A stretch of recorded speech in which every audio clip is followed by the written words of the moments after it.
Hi, 3DMJers. This is Andrea Valdez, and you are listening to the 3D Muscle Journey podcast. Before we dive in today, I just wanted to remind you guys that we have recently created a video library of educational materials at 3dmjvault.com. The Vault is a place we can organize our best information, pair it with some of our favorite resources, and share it with all of you in one online database. A lot of it is free, some of it is for purchase to help support this podcast, and we'll continue adding pieces of updated content to it every few weeks for the rest of the year. Once again, that's 3dmjvault.com, and we really hope you like it.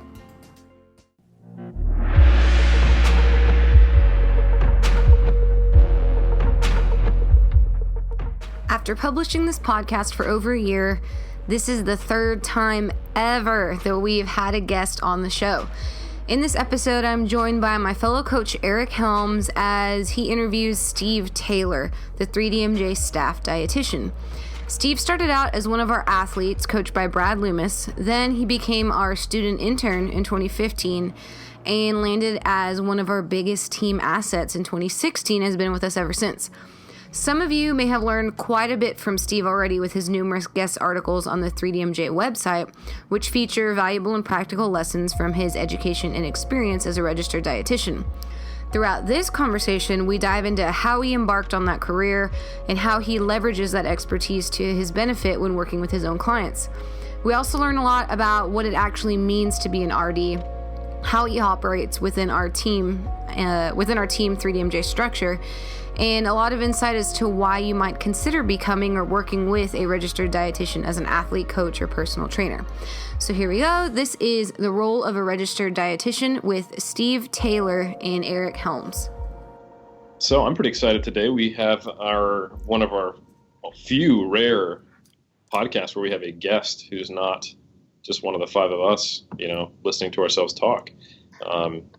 Which is amazing that we have people that actually listen to us all the time, because it's just us all the time. But nonetheless, we have the 3DMJ RD, Steve Taylor, on today to talk about RD-related stuff, because I think I'd say most people are confused by the divisions between a nutritionist, quote unquote, or a dietitian, or what it is to be a dietitian, why we have an RD and all that stuff. So everybody, welcome Steve Taylor. I'm the only one Thank you, everybody. They could hear. Wait. Thank you, everybody. Oh my God, Steve. Okay, that's all I got. Stadium of thousands. Yeah. Anyways. So thanks for coming on, Steve. Yeah, thanks for having me. Our pleasure. So first things first, why don't you just give us a little about yourself? Who are you? What's your background? And yeah. Okay. Well, I'm Steve, and we'll start there. And I did my undergrad at the University of Missouri, because I'm originally from Kansas City, Missouri. Did my undergrad there in nutrition, exercise physiology. From there, moved to the state of Washington and got my master's in dietetics, nutrition, and exercise physiology. Also did a lot of my coordinated program there, my clinicals there, and then finished up my formal education with you guys when I moved down to Sacramento, lived with Jeff, stayed with Brad, and did all that fun stuff. Oh, yeah, that's right. I forgot he had to live with Jeff. Yeah. Yeah, so I think that's pretty cool in that you actually got course credit as an intern with 3DMJ. Tell us more about that. Like how it worked out, or? Yeah, the experience, the process of how you did that. I guess really just kind of talking about it, because I think most people in a dietetics program are a little more limited, or just maybe don't know that they could do something outside of the typical internships you might hear about. So if you can talk more about the standard internship, what you did, how you managed that, that'd be kind of cool. Yeah. And I guess it kind of goes back when I finished my undergrad at Mizzou. I already knew that I wanted to do something with athletes, something that involved training, something that wasn't in a hospital, something that wasn't, in a retirement center, something like that. So when I was looking for but I also my first love, the thing I've always loved is nutrition. So I really wanted to, I kind of had to decide whether I wanted to go on and pursue nutrition or exercise. But I've always loved nutrition, and I like the fact that regardless if somebody is paralyzed or 90 years old, there's always stuff you can do with nutrition to get them and improve their situation. So I was like, okay, I really want to pursue nutrition. So when I was looking for a dietetics program, I wanted to find one that had the emphasis in exercise physiology, because it's like you choose like dietetics is like your primary thing, and then they also have like an emphasis. So it's either like you can do public health, you can do oncology, cancer, you can do clinical. So you can do there's like very few that do exercise physiology, and that's obviously what I pursued because again I liked both components. And it was kind of, we went there and I did that and did the traditional route where I was you have 1,200 hours of supervised practice. So it takes, I think it was about a year and a half, the whole process to get through it all, just mixed in with my coursework. And you start off the traditional route where you're in a hospital for a while, you're in public health for a while. I did stuff, I shadowed and worked with the RD supervisor of like a school district. I also did I worked with a company that prepared athletes for either collegiate level or professional level sports. And then my final block was like for the last, I think it was 400 or 300 hours, it was a freebie. And it was like, okay, as long as, it meets our qualifications and as long as the business, is legit, and that's when I reached out to you guys, but it's like you can pick where you want to spend that final third or final fourth of your hours. Okay. Yeah, so that's how it was as long as because they looked heavily into you guys, looked through your website, looked through they made me, and they sat me down and made me go through everything and type all this stuff up, and because they wanted to make sure I wasn't just like trying to like get away with something. They're like, they looked heavily into you guys, and they because what you guys stood for, you were evidence-based and you were part of like the natural community, because obviously they're aware of the drug culture that can go on in the sports. But yeah, so I obviously I was just finishing up a prep with Brad, and I reached out to him. I was like, hey, I'm going into my last year of my master's. What are your thoughts on me, interning with you guys and spending this final time with you guys? Because ultimately you guys do what I want to do. And to be able to take all this knowledge and now be able to apply it directly and actually show me how I'm going to use it in the real world would be incredible, because it's exactly what I want to do versus like going and doing more clinical stuff or going and doing more stuff with sports. Because I like the sports and stuff like football and basketball and all that, but that wasn't what I wanted. I liked the physique side of stuff. So that was cool. Awesome.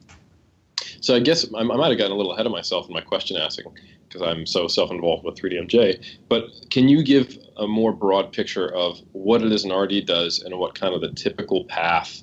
Like if there was like the mean average person who got the RD credential, what would they have to do, and where do they typically end up in terms of a job? Okay. Well, just to become an RD in general is, as of right now, it's bachelor's or master's degree, but the trend is moving, and I can't remember what the exact year was, but eventually it's going to be master's only, and you're going to have a master's to become an RD. And I want to say everyone, it's coming within the next 5 or 7 years, I want to say. But right now it's bachelor's or master's degree in nutritional sciences, and you take all the coursework that aligns with that. And then from there you go on and you do 1,200 hours of supervised practice. So kind of like residency for an MD, except it's more on the nutrition related side of stuff. And the majority of it, and it's always in different locations. But again, you kind of, it's where you want your emphasis to be, but always the base of it is clinical. So it's always medical nutrition therapy is always the base. And then from there, you get other experiences based on what you want. So the traditional route for an RD is to go into the clinical field, whether it's in a hospital or whether it's in with a school district, or whether it's with where there's a lot of private practice or tube feedings. All that stuff is more the traditional route in how you're going to use medicine to prevent or heal disease. Got it. Wow. So you're a bit of an outlier as far as what career you settled into compared to probably most people you went to school with. Is that true? Yeah. Yeah. That means you're special. You're so special. Cool. So yeah, do you know anyone else who tried to follow a similar pathway to you, and not only being in the private sector, but also working with such a niche class of athletes? I don't know anyone that tried to do like physique sports or powerlifting or anything like that. I know there is there were some people who were wanting to do like sports dietetics, Like where it's more of performance. like performance, more like formal sports like football, basketball, that kind of stuff. But I Real don't real sports. You can say it. It's okay. Real sports. So it's like they wanted to do that kind of stuff. But as far as what I'm doing, I can't think of anyone that was like, I want to do that specific thing. And that's why it's kind of when I brought up the idea to like my previous preceptors and the people who are running the program. They're like, you want to go study bodybuilders and see how they handle. You want to do what? And I was like, I swear it's legit. Here's the company. Please just hear me out. And so they looked at you guys and they're like, oh wow, this is legit. And they have good values and good morals and good principles. And their stuff is. They wanted to make sure it wasn't again like the traditional bodybuilder approach where it's here's 8 foods, here's super restrictive, and then here we're going to give you some exogenous things to combat the difference. So but as far as what I'm doing. No, I can't. Not that I know of.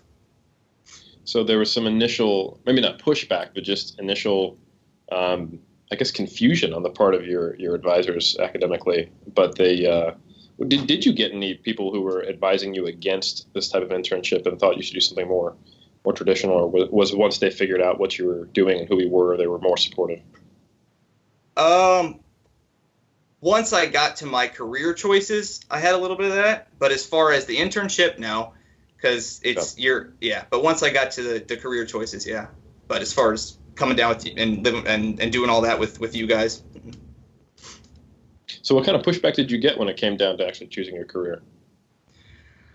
A lot of it came out of like love and support and all that stuff, but a lot like from my family and who maybe didn't see the potential of it or didn't, because it's so uncertain, because there's so much competition for it, and there's so much like you want to move to Los Angeles and start a business and you just finished grad school, and it was out of worry, and some people were. Yeah, it was just a lot of pushback in terms of like it's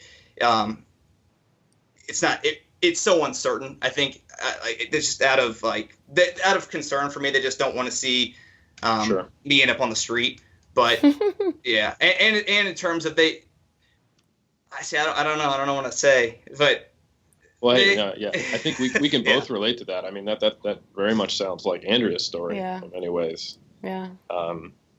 And I mean, I don't know anyone who is an entrepreneur in the fitness, nutrition, or training industry who didn't have other people around them going, "Oh, that's what you're going to do," just because there's no paved pathway there. You're either a strength and conditioning coach, a personal trainer, an RD, a physical therapist, or what are you doing? So I think that's a very, very common experience of anyone who is working independently in a business that they've either started or a part of creating. So would you agree with that, Andrea? I 100% agree with it. But it's also we're just not as known either. Like it's hard for us to imagine. Like for us, this is normal. But when you go to like maybe a grocery store and you like count all the heads, maybe like 3 people understand that you can even make a full-time living online doing stuff, or coach, that you could even coach something online. Like people, it's just not, it's not conventional, especially like I had the family pushback too, but it's just that again, it's out of love. They just don't quite understand it most of the time. And then out of all the people that are in it, right, I think I said in another episode, like everyone, it's very easy to make a few bucks online, but it's very difficult to make like a living. And so you have this weird thing of like, oh, you want to do something, you put all this money into your college degree, your advanced education, and then you're like going to do this job that technically nobody needs to see your credentials. Like I got that pushback. Oh yeah. They're like, why did you go to grad school then if nobody cares, Yes. So there's that. And then, again, when there's a weird, unfortunate but to some people, fortunate element of like you have to be famous enough that people know you. And so then everyone thinks you're kind of selfish because you're like, why are you posting these pictures of yourself doing this stuff? And they think it's like, a lot of people think that's from a selfish place, but if people don't know you exist, if people don't know you exist, it's just like a sign on the side of the road, and no one like gives those people as much flack as they would like you putting something on Instagram or whatever.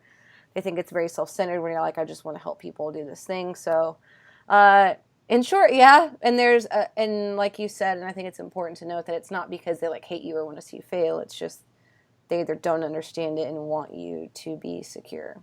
That's all. Yeah. Yeah. Definitely. I think it's that. It's just the not understanding it part, and like the kind of like like you said, like, why did you go do all of this and then you want to do that? Like you could have just done that, or it's like that, or it's like it's a lot of pushback in that sense. Yeah, it's all from a good place, and it's tough because people who care about you will basically be in this kind of quasi fear state until it works out. You know? And then they'll go, oh, okay, So you can't even really get mad. You just go, yeah, I appreciate that.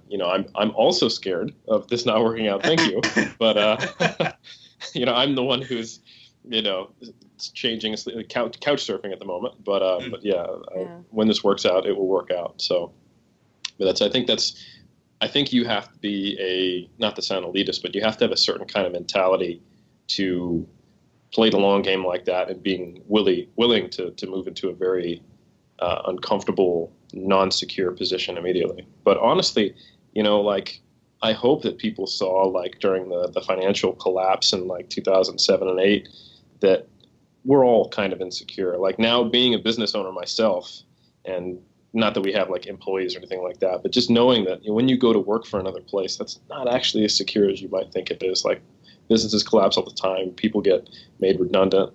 Like, Jeff came into 3DMJ from an extremely, what he thought was secure job, and then kind of left out in the cold once the auto plant closed. And, now he's in arguably a more secure role with 3DMJ after years of putting in the work. So, I mean, it's one of those things where I just encourage anyone to not sacrifice something they're really passionate about. And just want to commend you, Steve, for being someone who's, going after what you care about. So that's cool. Absolutely. And I have you guys a lot to thank for it, because again, just the whole experience of coming down and learning from you guys, and then now being a part of the team. I mean, it's without you guys, I wouldn't be where I'm at either. So there's definitely like a huge gratitude towards you guys. Yeah. Well, the cool thing about that is it's not, you almost put it like you're doing, like we did you a favor. And while I certainly think, like we were able to give you an opportunity, I'm really glad we could, and you're very welcome, and thank you. There's also a dietitian has specific skills that I think probably most people don't know.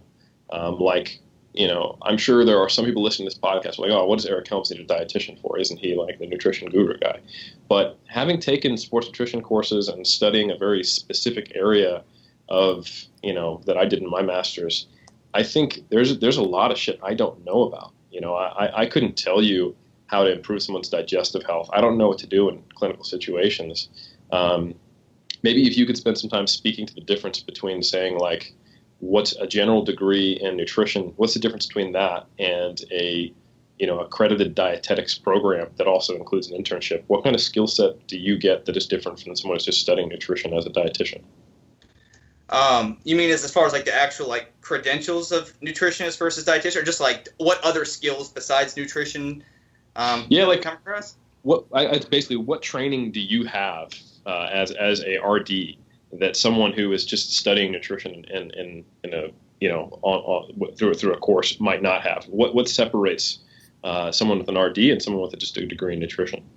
Okay, I'd say first in general it's just the larger and deeper base of just the understanding of food and the understanding of human physiology, and like the chemistry of food and how it acts in the body. Just a deeper level of that, for one. Mm-hmm. And then also just because you're required to go through the coordinated or the supervised practice and do all that, you do a lot of counseling skills.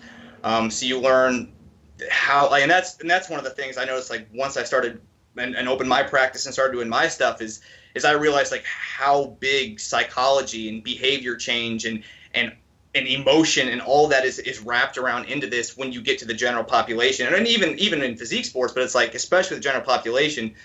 So that helped a ton, is learning the counseling and learning the emotional side of stuff. Learning how to take and chart good notes helped a ton as well. So what things to look for. And I would say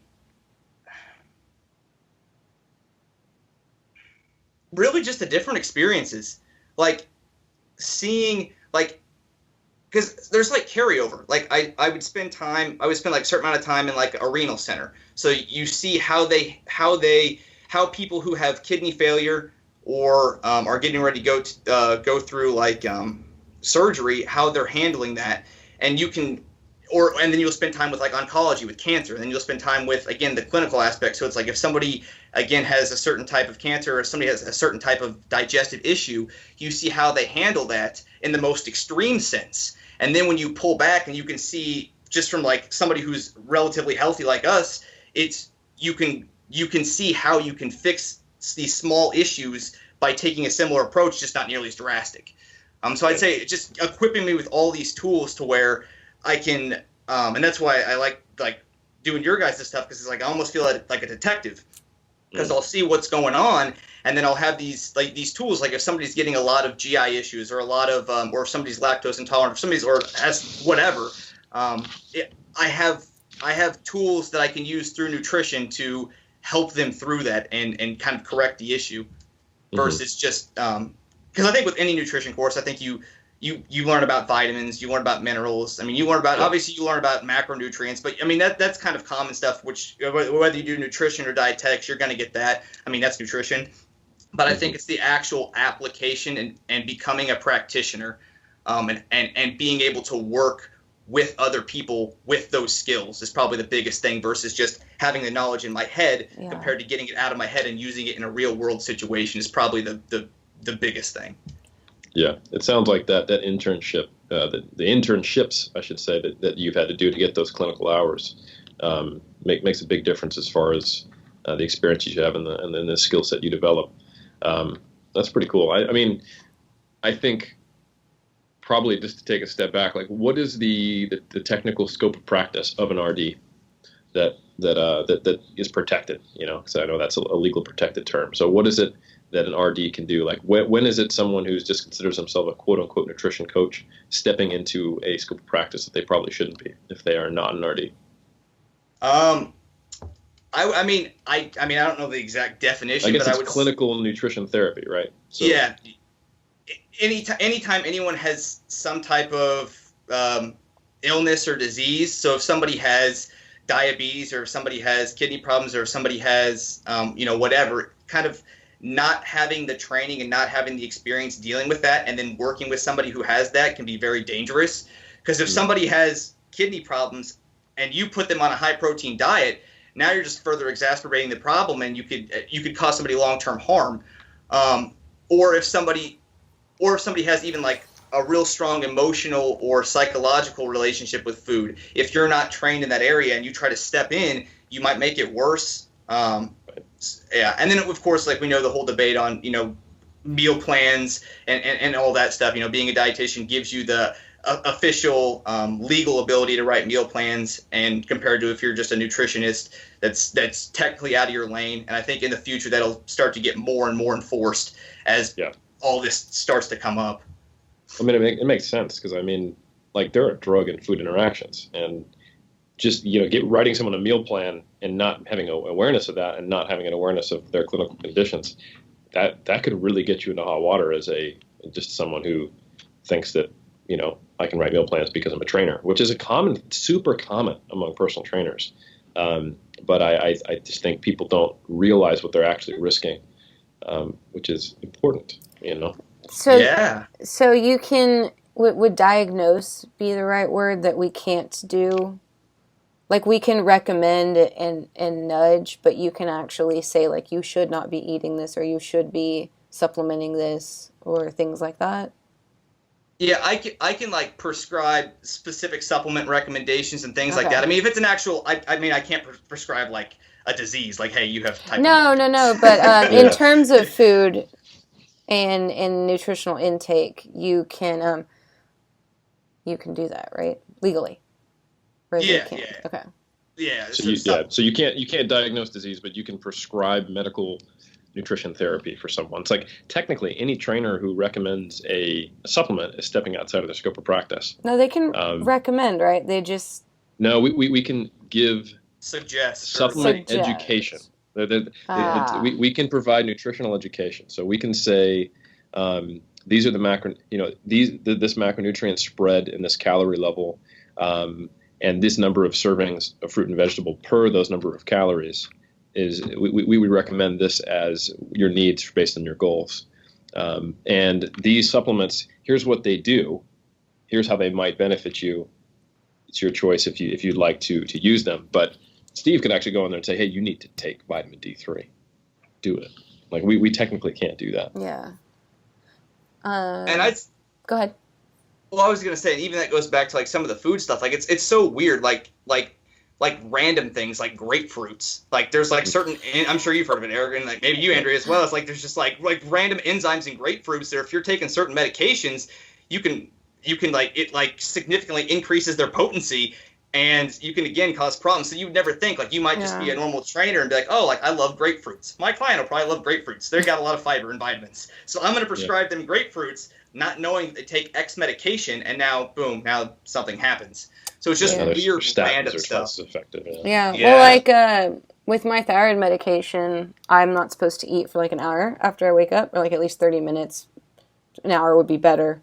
But like if some trainers like as soon as you wake up you need that protein shake, like that could mess me up. Or it could make my protein and calcium not for 3 or 4 hours. I can't supplement it after I take my medicine. And if my coach doesn't know that and they're like, when you wake up, I need you to take your multis and drink this protein shake, like that would really screw me up for like every day forever. And if you didn't know, because like if you didn't know either way, you'd be like, okay, my trainer said that's cool. I'll just do it, because you're just like you trust them, because especially if they look the part, you trust them. So you'd be like, okay, well, I'll do it, and then And I think the assumption we have a lot of the times is that people who are bodybuilders or powerlifters or competing in these types of sports are always healthy, or don't have clinical concerns. But I think, and this is something, for the listeners, we had a little powwow, the three of us figuring out what we wanted to talk about. And Andrea and I found it very intriguing to hear about Steve's experience working with us, because our model is that, we get an application that comes in, and then we give the application out to the coaches who have their quote unquote flag up for taking on a new Skype consultation or a new week-to-week client. And then the coach sends that application and all the information and their starting protocols to Steve. And then Steve, if and when there is a need, contacts that person. So that means, only a small percentage of each one of our coaching rosters results in an interaction with Steve and the client and us, and kind of putting our heads together and him making us aware of a clinical issue and making some recommendations, and then him talking to the client. But in total, he's working with 5 different coaches. That's actually a fair amount of people. So if you could speak to a little bit of what you do for 3DMJ and how that experience has been, and maybe bust that myth that all bodybuilders are perfectly normal in terms of their clinical conditions, that'd be cool to hear. Yeah. And that was something, again, until I got into actual practice, I had no idea, because before I started looking at other physique athletes and bodybuilders, I just was always with the mindset everyone was like me and, didn't have, any other thing going on, and it was just everyone was 100% healthy. And then once I started getting, working with you guys, and whether it was Skype apps or clients or whatever, you start to see that there's surprisingly other things that are going on with a lot of people, other diseases or other illnesses or something that's going on, like type 1 diabetics, or people with kidney problems, or people with thyroid problems, or people who have different allergies, or people who have IBS. I mean, there's some and you, because again, it's like I always thought that like everyone was 100% healthy who would do this stuff, and then you say, like, oh wow, it's like you can still do this sport even if you have other stuff going on. And then that makes it even cooler, because it's like then that's when we put our heads together. And if somebody has something going on and they're like, man, like I love this, I want to do this, but this thing is making this very hard. But maybe I see something. It's like, oh, what if we tweak this? Like there was an example of like one person who was working with Jeff, who was like having a bunch of GI issues, and he I don't think, I mean, he even ended up and going getting stuff looked at and getting tested and stuff, but he was supplementing with fiber, thinking that would help, move things along faster and kind of clear up the bloating and gassiness, but it's like it was the wrong type of fiber. So sometimes it's just like simple stuff like that you can change, which makes a big difference. And you're like, oh wow, like the right idea was there. It's just like a small little tweak, and that's why I say that's where I kind of feel like a detective sometimes. It's just like, oh, like what if we just adjust that and then that fix it? Or if somebody's a vegan and they're having a hard time hitting their protein, or what should they be supplementing with, and things like that. Yeah, talk a little more about that detective work process you do, and what information you get, and then how you get more, and then how you actually figure out what the best thing for you to do to help the person is, and what that's like, kind of from your perspective. Okay. So pretty much like you're saying, I get two things. I get the app from the client, which on the app is just general. It's got their age, gender, weight, where they're at relative to their normal weight. So whether they're in a dieted state, or whether they're in like a surplus state, or whether they're at maintenance. And then it goes through just an average day's food log, what they typically eat on an average day, family history in terms of like diseases or things that exist in their family, any medications they take, any supplements they use, and really breaks down their training cardio, just really breaks everything down. And then any issues they're having or any complaints they're having. So I get that. And then I also get the new protocol that the coach has created, which has their new nutrition program on there. It's got their new cardio on there. It's got their new training on there. And so what I'll do is I like really like break down the app before I do anything. And I'll read through the training and cardio and everything. I'll really just break all that down, and I'll look for either any inconsistencies. Like I think one thing we talked about on our last call was like sometimes there'll be somebody might be complaining of binging, and then like at the bottom of the app they'll say 3 weeks ago I started IF, and then it's like I'll reach out to the coach or whatever and be like, hey, this might be causing that. And like, oh yeah, we talked about that, and that probably is causing that. So it's like sometimes you'll find something along the way, like they'll address their own what's causing it, but they won't realize the two, or like or somebody they won't have made the connection. But it's like I'm kind of, because I'm objective, like I don't know, I'm not like in the moment, but there's enough information on there where I can just like, as long as I like read everything carefully and break it down, and then I'm able to kind of figure that stuff out. Cool. Yeah, and we actually modified because it's the whole Dunning-Kruger effect. It's like we don't know what we don't know. So one of the first things we did when we brought Steve on was we said, hey, take a look at our application. Is this adequate to get the information you need to make sure the person is, gives you the information you need to make sure they're healthy, and that there's that if there was something you needed to do, would you have all the information you needed? And I think, having been an athlete for a while before I was a coach, and having worked with a few coaches actually on different areas, there's not always good intake forms, and sometimes it's as simple as sign a waiver, and then, what's your current macros and what's your current training. And that gives the coach all they need if we assume that everything else is normal and healthy, but it's just often not the case. Yeah.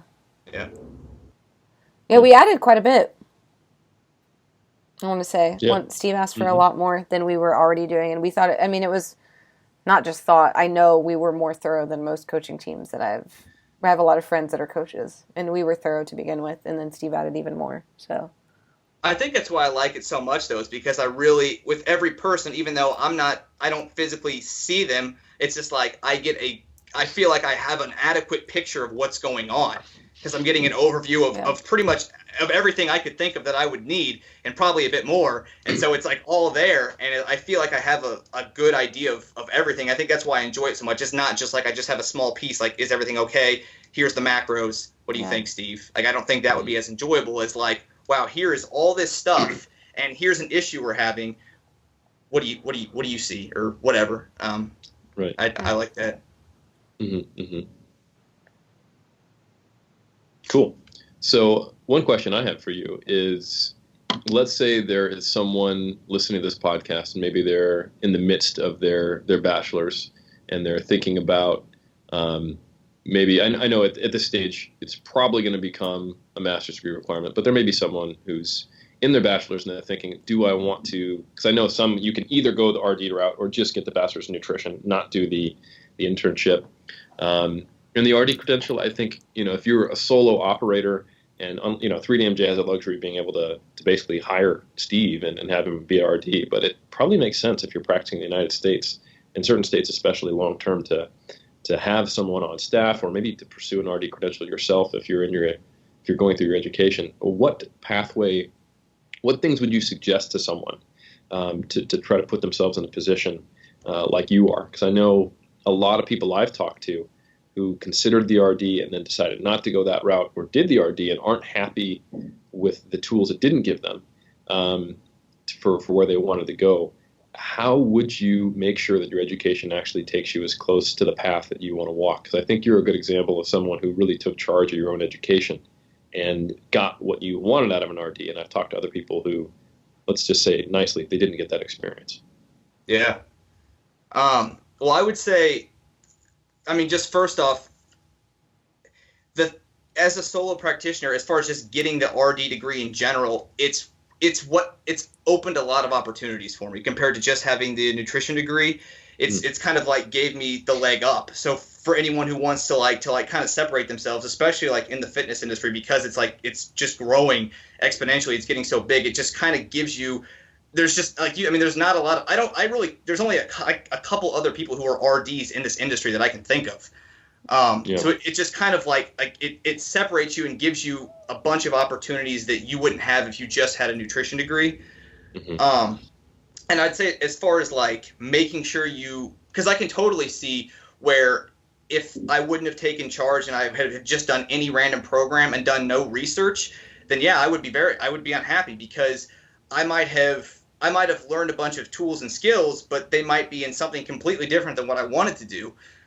So it's if let's say I didn't go to the one that had the exercise physiology, but I went to the one that had the clinical background. So all my internships, all my a heavy amount of coursework was, instead of being broken up between clinical and exercise, it would all been focused on clinical, all been focused on, preventing sarcopenia and all this different stuff that it's just it's cool and it's important, but it's just not my huge passion.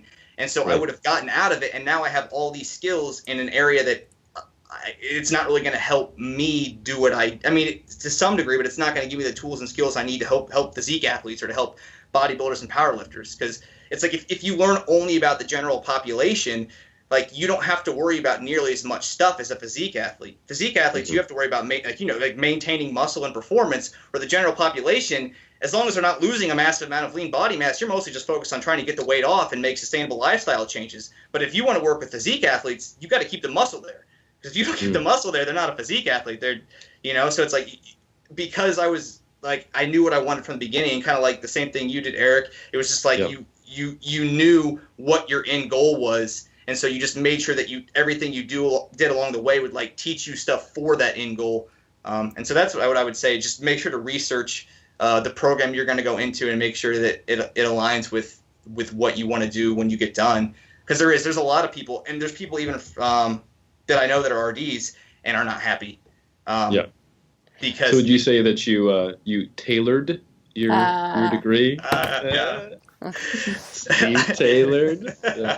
Yeah. Well, I also think too, it's important though that you also talked about, other than your last third or quarter or whatever, when you did get to come on with 3D, that the other three weren't what most people listening would consider in line with what you want to do, like being in oncology and a renal center or whatever.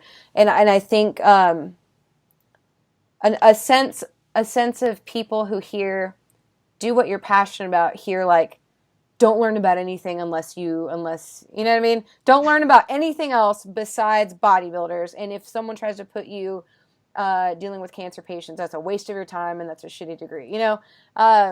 I feel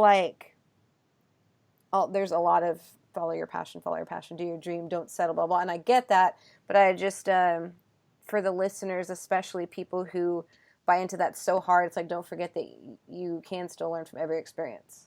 Like you even talked about. So that was all. Just a counterpoint. I agree with everything we've said, but also don't forget that it's up to you what you take from experiences that aren't seemingly 100% perfect. Yeah, I would totally agree with that. And also, just for the listener, anyone who's listened to our podcast with any kind of regularity will hear a very common theme that all of us thought we were getting into something different than it ended up being. Even if we had, like, I had the goal from as soon as I started lifting weights, like, oh, I want to make this a career. I don't know how yet, but I think I'm going to be a coach for this.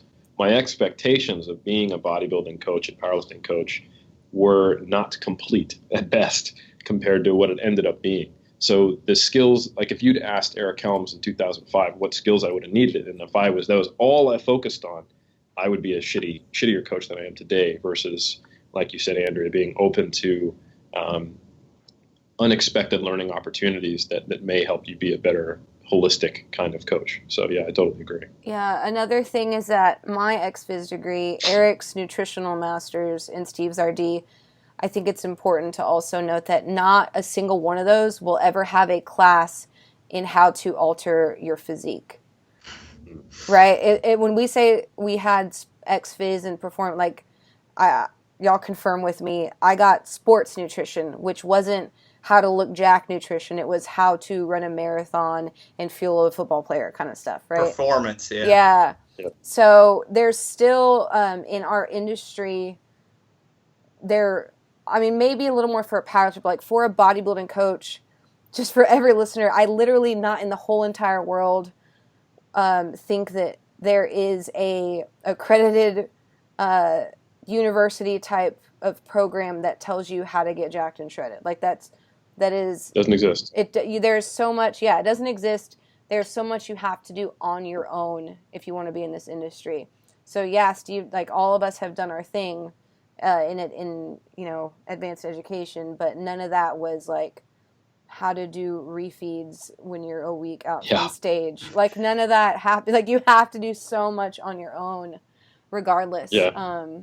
The closest you'll get to that is what you choose for your thesis if you end up doing a research component to a degree. And that's if you're one of the 3 labs in the world that even like knows that this is a field of study kind of thing. Or if you go to a university where you have a lot more control over what you study and you can figure out how to get funding and all that stuff on your own. So again, very unique experience probably to myself and a handful of others I can think of. Yeah. But yeah, like when I think of the actual classes I took in my, bachelor's in fitness and wellness, and then my master's in exercise science and health promotion, I've basically taken 4 nutrition classes, But the broad majority of my learning was doing a thesis of targeting, macronutrient manipulation in calorie-restricted lean athletes. Yeah. But I would say even that, reading everything in that field, while very helpful, pales in comparison to, like Andrea was saying, is the actual process of getting in there and working with people. Yes. Yeah. And it was like with my thing too. It was just like the classwork was great, but until it was the supervised practice and the actual being in the environment where I could actually okay, now you got to recall all this stuff and actually use it. Like that's great that you learned that in that one class, but like now how do you use that? Like this person has something serious going on and they're a real living person and they're going through something real. So it's like you need to be able to do this. And it's like, especially if you're being a dietitian, like the way I tailored it is I couldn't you couldn't really tailor it. Damn it, Eric! You ruined his last name for everybody. I know, no, it's like, but no, it's like, I couldn't really have tailored it anymore because to be an RD, you have to have the clinical side.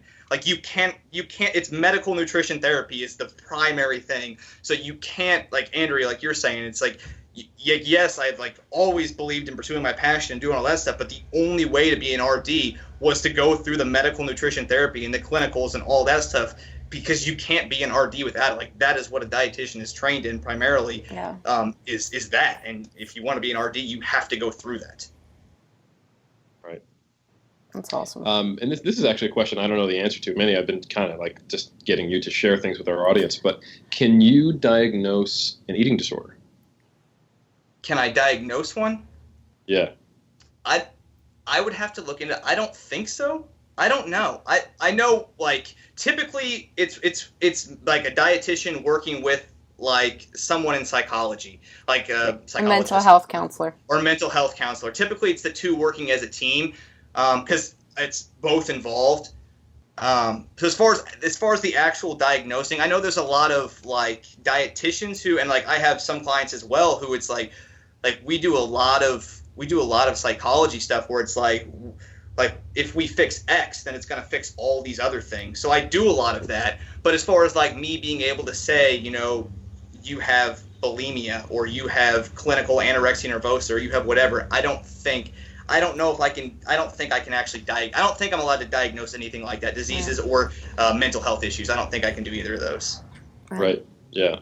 And I think it's worth talking about that just because there's such, like, as a bodybuilding coach, I don't think, like, I think of the people I need to be able to refer to, and it's not like one. Like, I need an RD, I need a mental health counselor, and I need someone who can deal with musculoskeletal injuries. Like, you cross so much working with bodybuilders because you never, like you said, like, food is something that everyone has to, whether you're 90 or you're paralyzed, even if, you know, you might not be able to do a training intervention, but you got to eat. And so the key element to bodybuilders is that you almost always have to have nutrition manipulated. And nutrition affects behavior, affects lifestyle, affects culture, affects environment.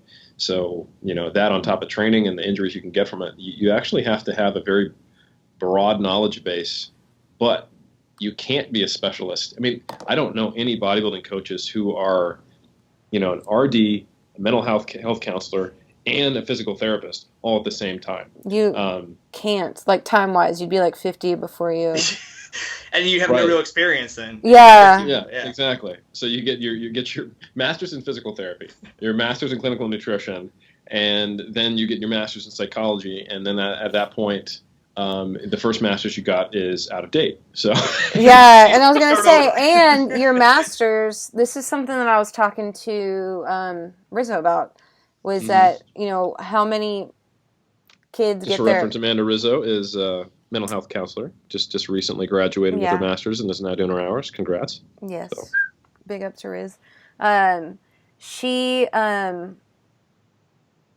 was, we were kind of having a similar conversation now, but about her, with the amount of people who get degrees in psychology or degrees even in sports psychology, but it might be a master's, but it's not the same as a counselor.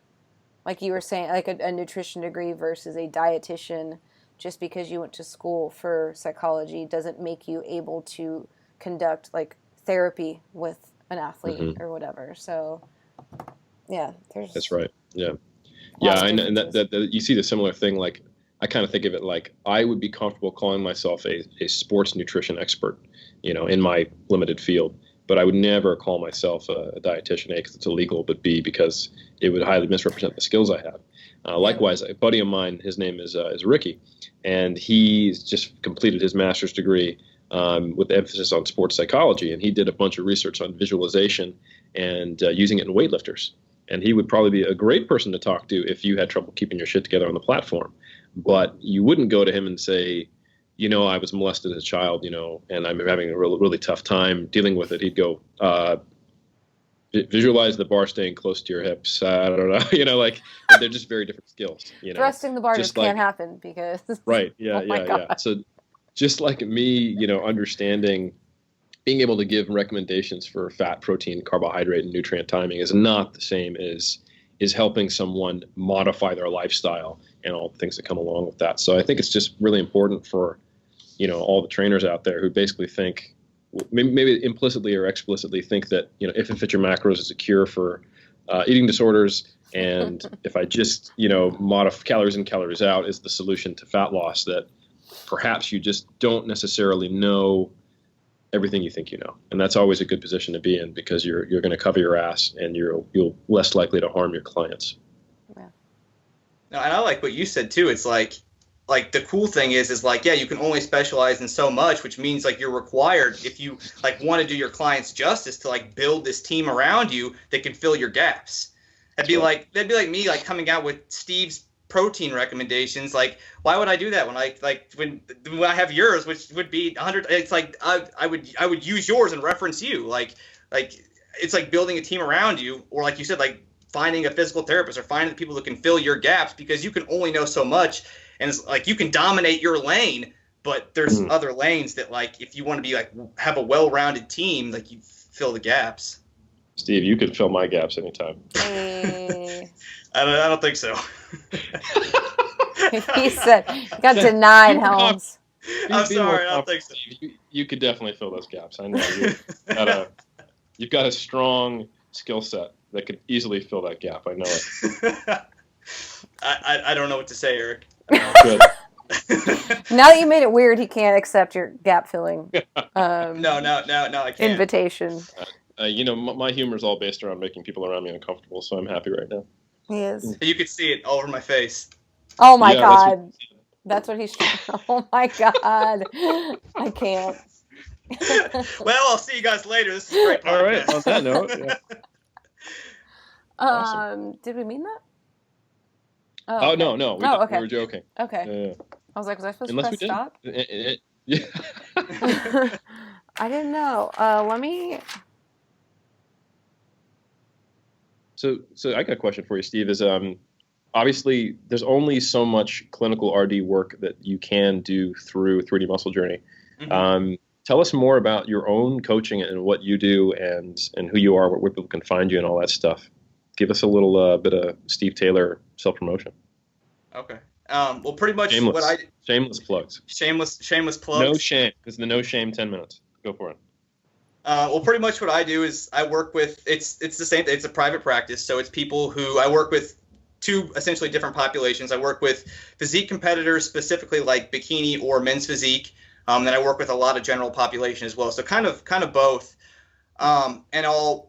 One thing with the general population I do is, again, that's when I'm addressing more of the lifestyle changes, behavior modifications, looking at like emotional relationships with food, and kind of clearing up a lot of myths that a lot of people in our community have already. I mean, it's kind of been overused. It's like beating a dead horse talking about something. But for the general population, like there's a lot of stuff like when I get somebody who has worked with a trainer in the past or who has gotten all their knowledge from books or even from RDs who might not be up to date. Like you were saying, like, maybe you got 3 masters, but by the time you were done, the first master's is out of date. So if you're working with an RD who, graduated in the 80s and they didn't stay up with the research, well, they might still be promoting, not intentionally, but like they just might not be as familiar with the new research that's out and some of that stuff. So it's really clearing up a lot of myths and trying to free people from old behavior patterns and getting them to really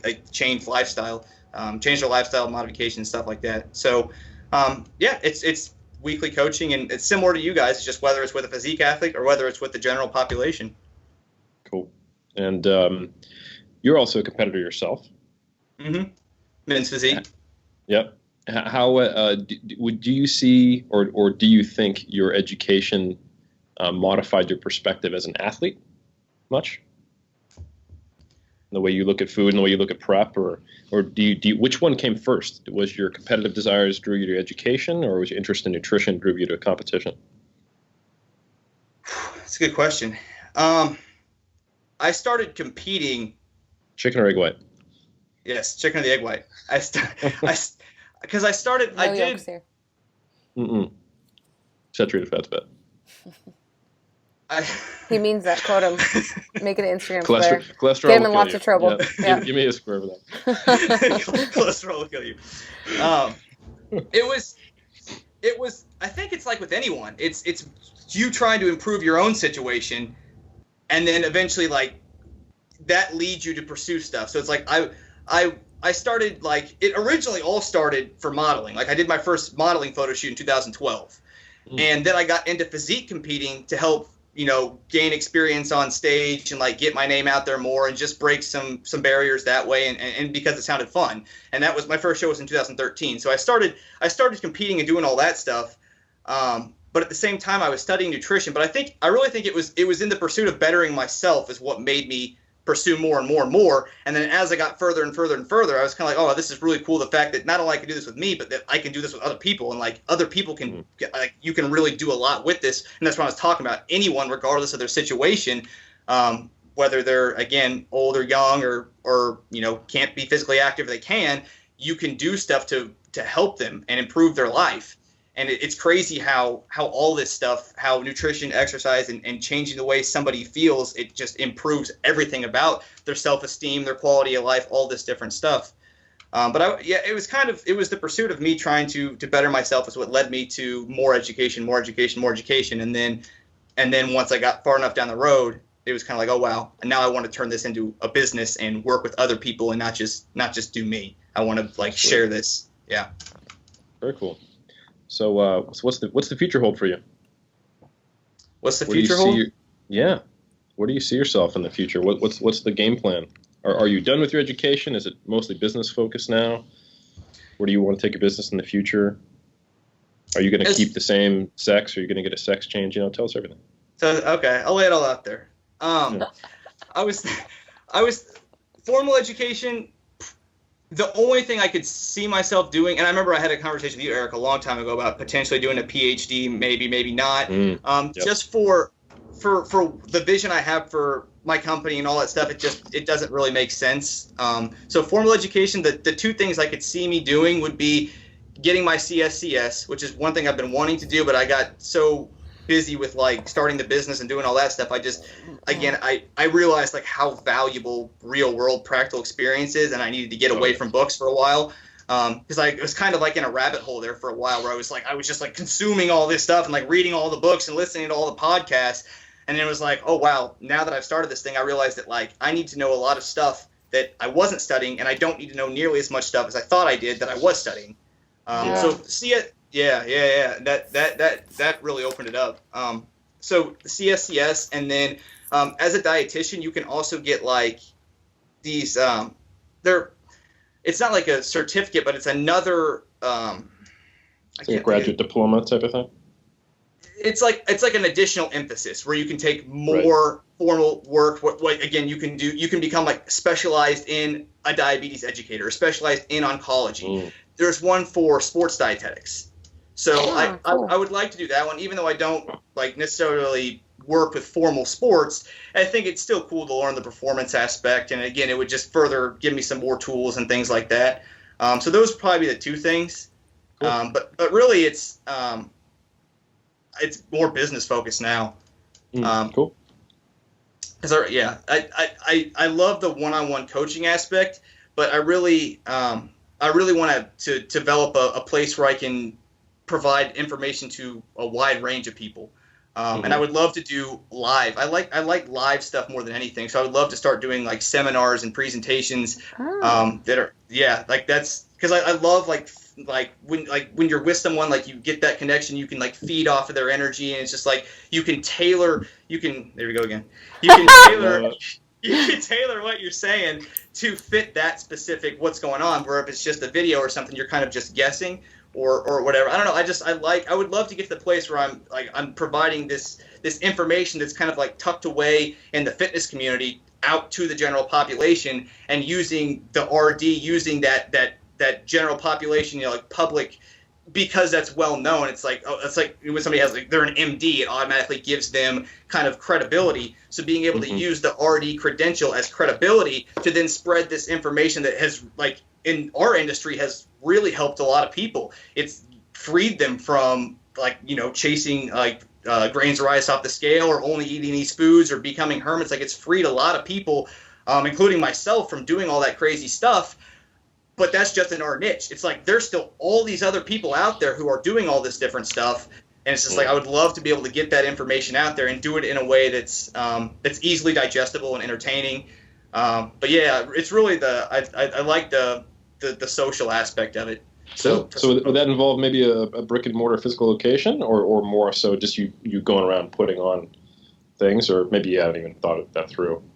I mean, I have thought of it. As far as having like a gym at right now, I've never. I mean, maybe, but it would probably be more going around and putting on these different things, because I feel like you can have more of an impact that way.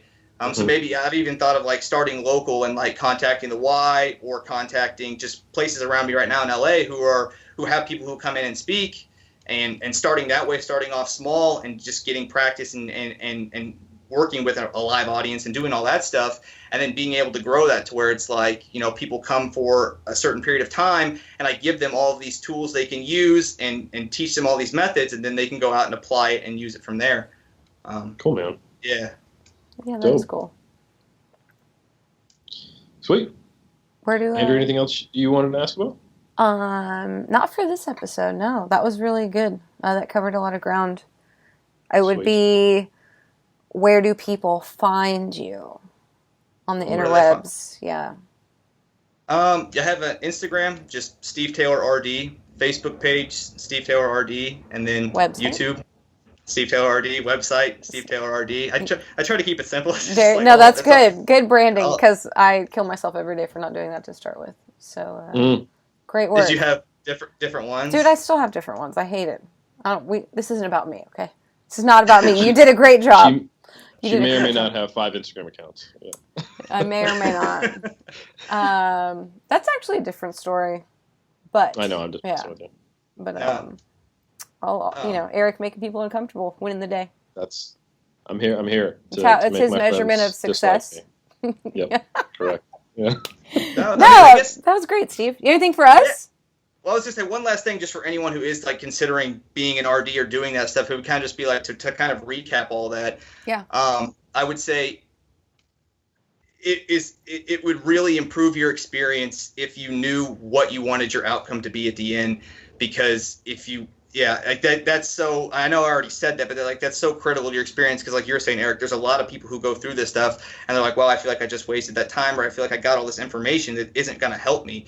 So I'd say know what you want out of this, and then go to a program that's going to let you do that. So like I didn't know, kind of like you were saying, Eric, like you knew you wanted to do something, but you didn't know exactly you wanted to be a physique coach or a bodybuilder coach. Like you knew you wanted to do something with this. And that's kind of like me. I didn't know I wanted to, like at the time I went to Washington, I wasn't like, oh, I know I want to work with 3DMJ and learn the trade and the skills and the crafts from them, and then go on. It was just like I knew kind of what I wanted to do. I knew I wanted to further myself on exercise, so it needed to have something with exercise. And then the bonus of at the end being able to spend that final chunk how I want. So it's like by that time came around, I would have a better idea of where. Like that was huge. If you can find an RD program that lets you spend that final chunk where you can, that's huge, because then you can really find something that is like as close as you can possibly get to what you want to do. And it was really like I said, once I got in with you guys, and once I lived with Jeff, and once I worked with Brad and did all that stuff and Skype with all you guys and learned from you guys, that's what really let me take all the tools and learn how to use them specifically in my trade, my craft, and all that stuff. So that's just right. And yeah. So you're intentional with what program you chose, what you studied in the program, and both at the bachelor's and the master's level, and then ideally, like you're saying, is what internship you actually did when you had choice there. So I think that's great advice. And and don't. Yep. And like you're saying, and even though when you go through the other internships, when you go through the clinical, when you go through the oncology, when you go through all this different stuff, pay attention, because it's like you pick up on all this stuff, like from counseling to actual medical nutrition therapy to the actual like physiological things you can use, but also like the process of counseling someone and working with someone. You'd be surprised at just how much stuff you can pick up on that I picked up on that now I use in this field, even if it's with a general population client who has no disease, no nothing, or a bodybuilder who has nothing going on, but I'm still able to use this stuff I picked up on. So I would say, yeah, regardless if you think it's something stupid, like just be there and you'll pick stuff up that you'll use. Like you will. I didn't think I would, but I did. So I guess that'd be my last thing. Yeah, that's just how to be a good student, is find a way to learn something out of everything you have to do. Don't be the guy who's like, oh, this is stupid, and sits in the class and just gets a C or barely passing grade or doesn't retain the information. Find a way to tailor the course and the course work to the closest thing that aligns with what you want to do, and find where the life lessons are. Because believe it or not, bodybuilders and powerlifters are actually humans too, just like everyone else on the planet. So it's probably something you can learn. Yeah. And it's weird how much you can manipulate stuff. Like you can, like a lot of classes, you can choose papers you write stuff on. You can choose projects that you want to make. Like I'm sure Andrew, you did the same thing. Like you could choose like some different projects you would do, and it's just like you can really, like, I'm going to say it again, but you could really tailor a lot of your education to like what you want to do if you know your outcome or an idea of what your outcome is when you get into it. And so like, then when you do get out of there, it's like you're like, wow, I actually got an education in what I wanted, even though you wouldn't think that, like. You wouldn't, yeah. Like you said, you think of an RD, you think of a clinical dietitian who's sitting in the basement of a hospital and working and doing tube feedings.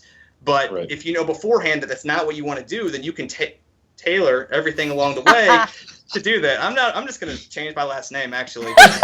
or you could be like Steve Tailored Physiques. Oh, no. I think it's too cheesy. That's why it's perfect for you. But no, that's, yeah. I think that's great advice, Steve. Totally. That was beautiful, y'all. Yeah, well, thanks for coming on, Steve. Yeah, thanks. Thank you guys for having me. Thanks, Our Steve. pleasure. All right, talk to y'all soon. Hey everybody, it's Eric Helms. Thanks for tuning into our podcast. As you know, at 3DMJ, we promote evidence-based approaches to the lifting community. If that's something you want to dive deeper into, I'd encourage you to check out my research review, Monthly Applications in Strength Sport, or for short, MASS. This is a review that myself, Dr. Mike Zerdos, and Greg Knuckles put out every month. We cover the latest research publications that are applicable to strength and physique athletes, or anyone who's looking to get stronger or improve their body comp. Our content is in both written and video format. For more information on how to subscribe, check out 3dmusclejourney.com/mass. That's 3dmusclejourney.com/MASS for further details. Thanks for tuning in.